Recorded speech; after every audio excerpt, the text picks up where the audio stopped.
Hey guys, Tommy with Studio Sense here. Welcome to a new day and a new video about a new release. Seems like that's the case lately. Had several in a row, and today is no exception. Now this one isn't a brand new release. It was launched about a month and a half ago or so. Just now getting my hands on it, and I thought it would be worth picking up and doing a first impression for you guys because it's from a house that I've come to really respect lately. Some of their new releases have been really good, and specifically in their pillar fragrance line, and that is Ferragamo. Salvatore Ferragamo relaunched their original Ferragamo fragrance. They reformed it. It's a very modern citrus light leather fragrance, along the line of light leather fragrances like, say, Mont Blanc Legend, somewhere in that kind of type or category of fragrance. And so today we're going to be taking a look at Ferragamo Bright Leather. Kind of a name that implies it's going to be a summertime version of the leather-oriented fragrance. So we've got that and more coming your way, so stay tuned.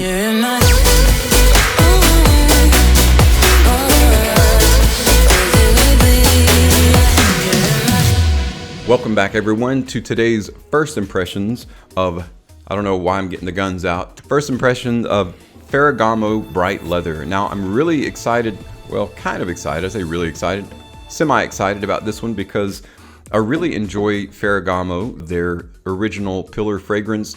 It's a super modern smelling kind of light leather citrus oriented fragrance. Again, as I said earlier, similar to Mont Blanc Legend and fragrances that are similar to along those lines. And then Ferragamo released Intense Leather, and one of my favorite leather fragrances. It's become.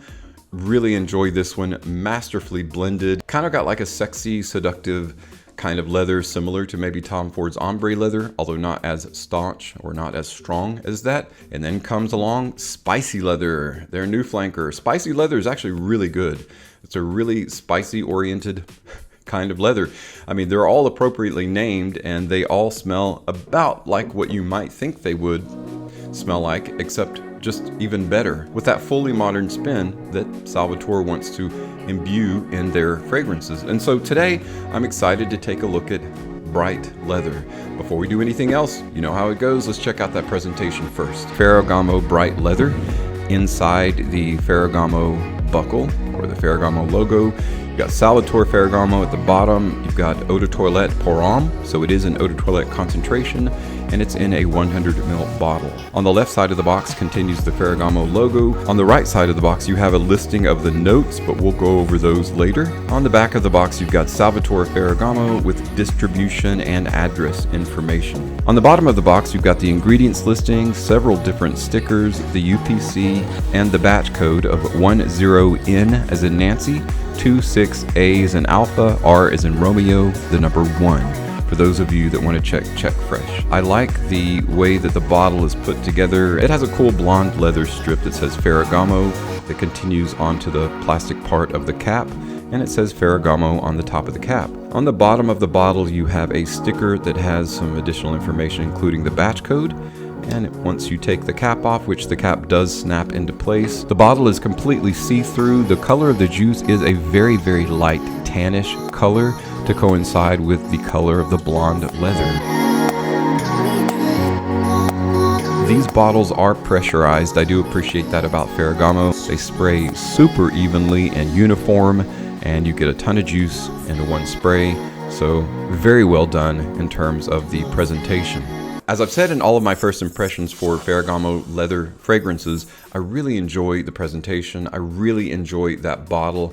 The style is very nice. It's very modern looking. It's very heavy. Feels like quality. It's simple where it needs to be simple. It's a little complex where it adds some flair. And I like that about the atomizer, the fact that it's pressurized and it gives you a really nice uniform spray. A+ for presentation, which should be the case with a designer, right? A design house. Shouldn't be any surprise there. So what about the fragrance itself? What are the notes that make up Ferragamo Bright Leather? Ferragamo Bright Future, which is the top notes. Top notes are bergamot, mandarin,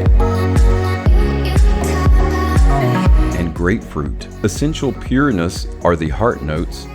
Heart notes are basil, rosemary, and a Ferragamo soft leather accord or blonde leather accord. Base notes are dreaming journey and feature notes of cedar wood, patchouli, and musks.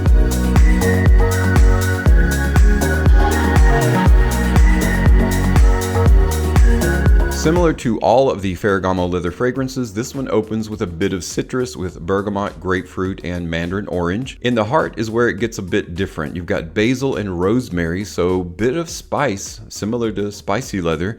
And then you've got some what's called the Ferragamo light leather or blonde leather, kind of a blonde leather accord. And then in the base, you've got cedarwood, patchouli, and musks, which fix everything together and carry the weight, give you the density of the fragrance itself. So now that we know what's inside the bottle, let's give it a spray and see what we think of the fragrance itself. I got to tell you guys, I've been very surprised with Ferragamo, and I liked the original Pillar fragrance okay when a lot of people didn't like it. I stood by it, thought, it's actually a decent modern smelling fragrance and a light leather fragrance at that. Somewhat of a shortage of those that are done well. So each successive flanker that's been released has just been getting better and better. So honestly, bright leather has some big shoes to fill. And if it is a summertime version, that'll be a really nice addition to a pretty short list of leather oriented fragrances that can be worn in summer.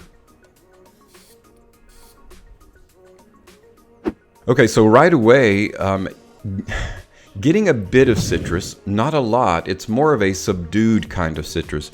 Actually, much more subdued than even the original. I'm getting a bit more citrus, kind of light citrus in the open, but it is, again, I'll continue that phrase, subdued. It's really kind of a heavier, musky fragrance than what I expected with a fragrance that's named bright leather. It's not at all bright. It has a pleasant overall tonal quality to it that is a bit spicier than I imagine it would be, but that is no doubt coming from the basil-rosemary combination, which is in the heart. I don't know though, I was expecting more citrus, something brighter, something that would elevate that light leather note.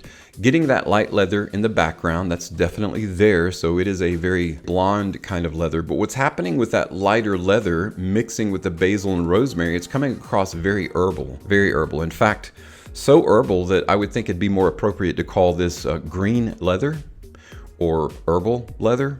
I know those aren't super creative names, but it just doesn't seem to be a bright leather. That doesn't seem to be an appropriate name for this.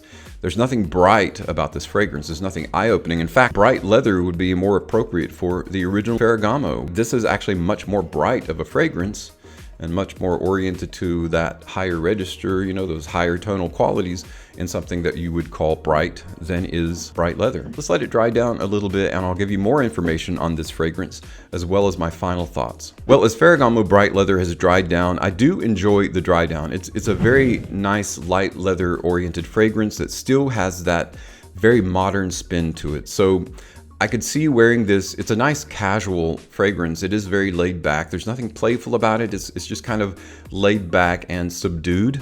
So it would be appropriate to wear at the office. It'd be a perfect office oriented scent, or even in a standard suit and tie situation, which again would be an office or an engagement that you have to go to where you have to dress up a bit. This would be appropriate in those situations because it's kind of a semi-serious fragrance for being a casual fragrance, and that's owing to the fact that it's got that whole herbal thing going on. This is such a light leather that you're getting less of the leather and more of the spice. You're getting more basil and rosemary in there with just a bit of that background leather. I've even smelled suede accords that are stronger leather oriented than what's in here.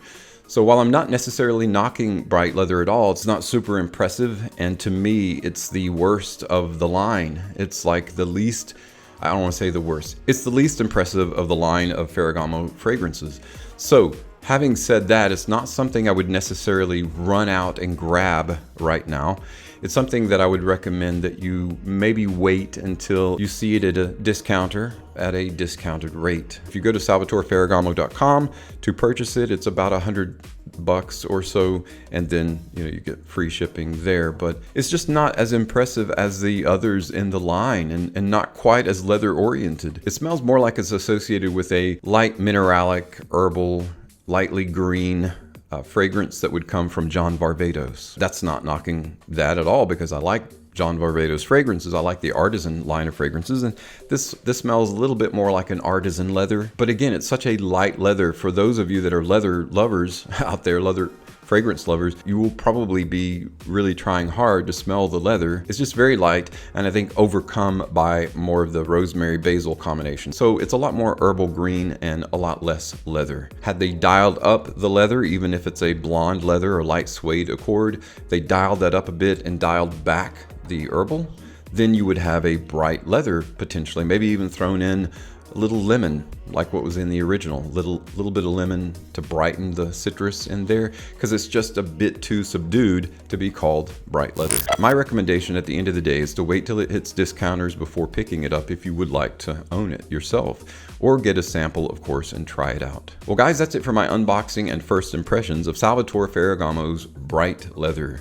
I don't think it's bright, I think it's more green, I think it's more herbal perhaps than they intended, than it is a leather-oriented fragrance, but it's still very nice, it's still very enjoyable, but not the best of the line. Thanks so much though for stopping by and checking out today's first impressions video. As always, thank you so much for your support on my channel. I'm Tommy with Studio Sense, and I'll see you tomorrow.